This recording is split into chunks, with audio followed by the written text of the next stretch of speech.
Quelles sont, selon moi, les 7 meilleures qualités à avoir pour devenir créateur de contenu? C'est le sujet du jour de ton live Smart Learn. Ce sont les qualités que je t'ai listées et qui, selon moi, sont les principales. Après, si tu en as d'autres en tête, n'hésite pas à me le laisser en commentaire. Et puis, je serais ravi d'en discuter. Sans plus attendre, on commence par le premier. Et si ça n'est pas déjà fait, tu peux t'abonner sur ton live Smart Learn.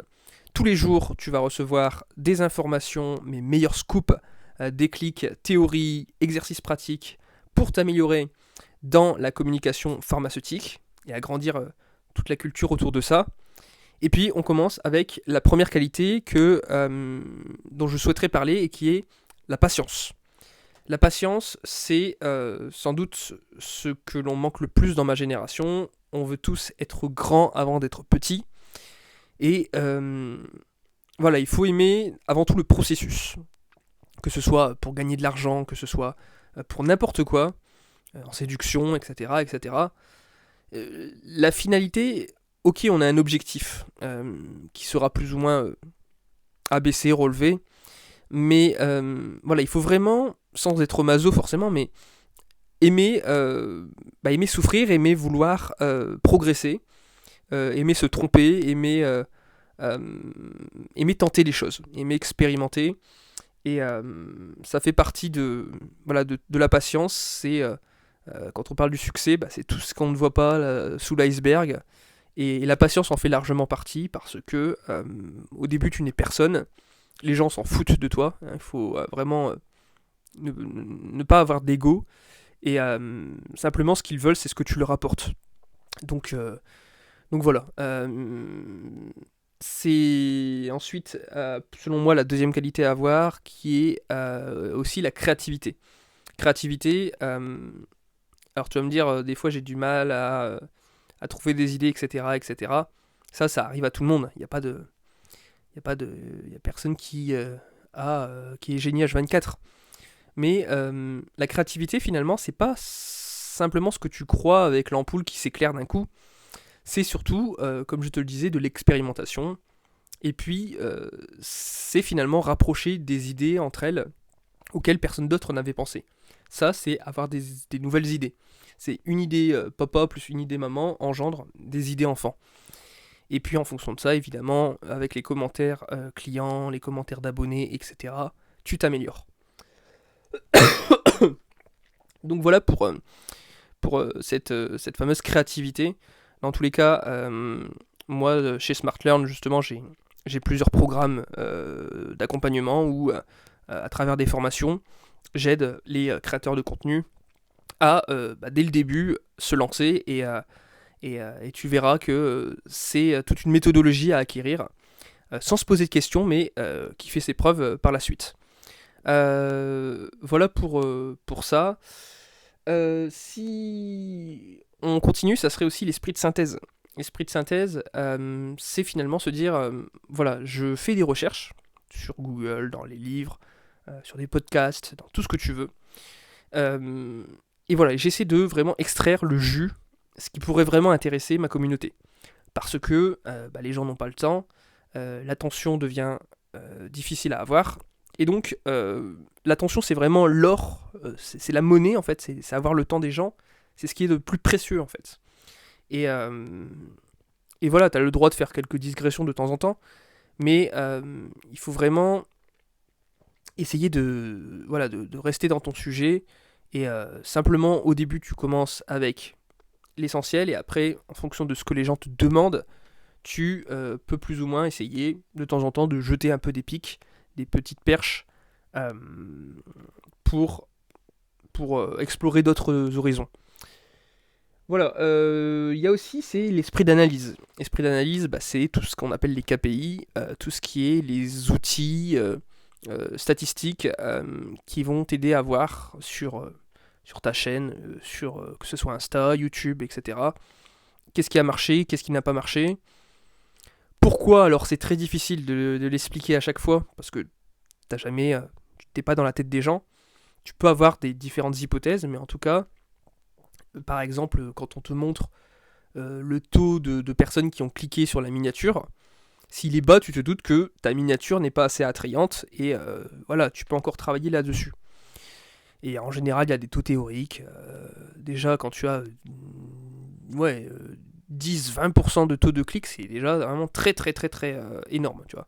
20%, oui, c'est vraiment... c'est plus vraiment pour les gros créateurs. Nous, ici, c'est pas...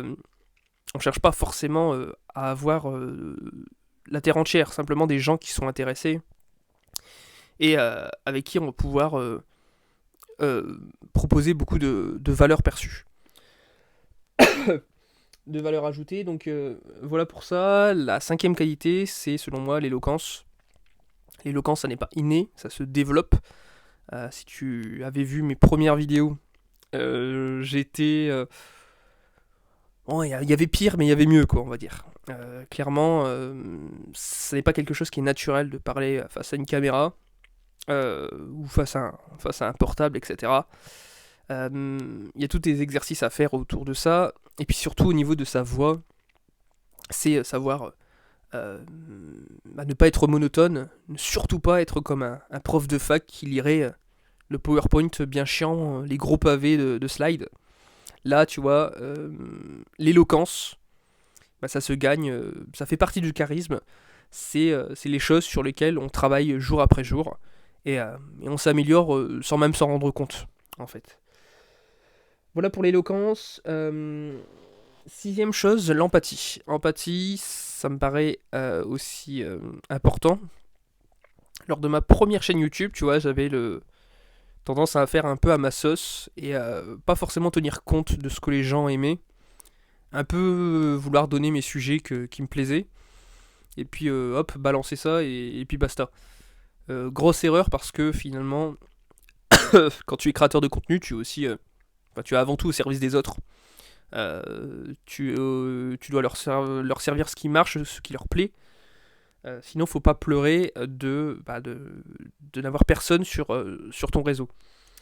Donc voilà, c'est comme ça qu'avec le ch'ti étudiant, je me suis retrouvé à faire des sujets qui étaient... Je passe énormément de jours, d'heures à faire des montages, des recherches. Mais finalement, je tentais, mais finalement, j'allais un peu dans tous les sens, je m'éparpillais, et avoir l'empathie vraiment de se mettre à la place de la personne, lui demander beaucoup plus de feedback, ça aide à progresser, clairement. Voilà pour ça. Et puis la 7e qualité, j'avais noté le courage, les convictions. C'est finalement te dire que l'image que tu portes sur internet, ça n'est pas le vrai toi. Ce que les gens voient de toi, c'est ce que les gens veulent bien voir. Donc finalement tu vas, parce que le cerveau humain a besoin de immédiatement ranger dans des cases pour rassurer la personne, tu vas être le cliché de quelque chose. Et tu peux dire ce que tu veux, tu auras toujours des gens pas contents, tu auras des gens parfois qui auront des réactions violentes, qui vont prendre à cœur quelque chose qui pour toi de base n'était pas forcément sensible, mais voilà, il y a ce que tu délivres, le message que tu envoies, et il y a les différents spectateurs qui vont avoir différentes interprétations.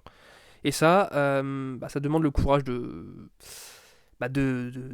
porter ce message, de parfois être capable de vexer les gens, d'être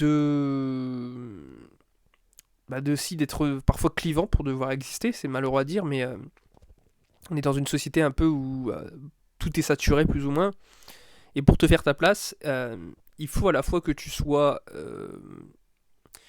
parfois brut de décoffrage dans la forme, mais avec toujours un fond de qualité. Tu peux dire ce que tu veux, on s'en fout, du moment que ce soit argumenté par la suite. Voilà pour ces 7 qualités, j'espère que ça t'a plu. Et je te retrouve très bientôt. D'ici là, tu peux, si ça n'est pas déjà le cas, rejoindre mon canal Telegram, pardon, où tu auras tous mes meilleurs plans, et le lien se trouve dans mon carnet, dans mon livret Smart Learn, dans la description. Et je te retrouve très très bientôt. Allez, à plus.